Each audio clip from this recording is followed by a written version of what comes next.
ఇచ్చిన మాట తప్పితే ఓటు వేయొద్దని చెప్పిన దమ్మున్నడు జగను. చెప్పిన మాట చెప్పినట్టుగా చేసిన మా రాజన్న కొడుకుర జగను. ఏ కష్టం రావద్దని పేద గుండెకు ప్రతి పథకం పంపిండుర గడప గడపకు. పులి గడపలో పులి పుట్టినట్టే పుట్టిండురా. జెండలు జత కట్టడమే మీ ఎజెండా, జనగుండల గుడి కట్టడమే జగను ఎజెండా. బలిరా బలి బలిరా బలిరా, పులి వెందులలో పుట్టిందా పులిరా.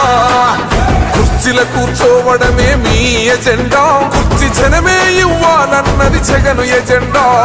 బలిరా బలి బలిరా బలిరా, పేద బతుకుల మార్చినది ఆ పులిరా. గవర్నెన్స్ లో ఎప్పుడు చూడని అభివృద్ధి ఈ రోజు జరుగుతా ఉంది. మొట్టమొదటిసారిగా స్కూళ్లు మారుతా ఉన్నాయి, రూపురేఖలు మారుతా ఉన్నాయి. హాస్పిటల్స్ మొట్టమొదటిసారిగా ప్రివెంటివ్ కేర్ అన్నది దేశానికే పరిచయం చేస్తా ఉన్నాం బుల్లెట్ క్లినిక్స్ ద్వారా. ఈ 4 సంవత్సరాల కాలంలోనే ఏకంగా మా అన్న ప్రభుత్వంలో మరో 4 సీపోర్ట్స్ ఈ రోజు వేగంగా కట్టడం జరుగుతా ఉంది అని కూడా చెప్పండి. భయమెరుగని ఆ పేరుకు హడలు, అసలంచబోడు ఎవడికి మెడలు. ఆయనెదురుగా కొడుతున్నారు తొడలు.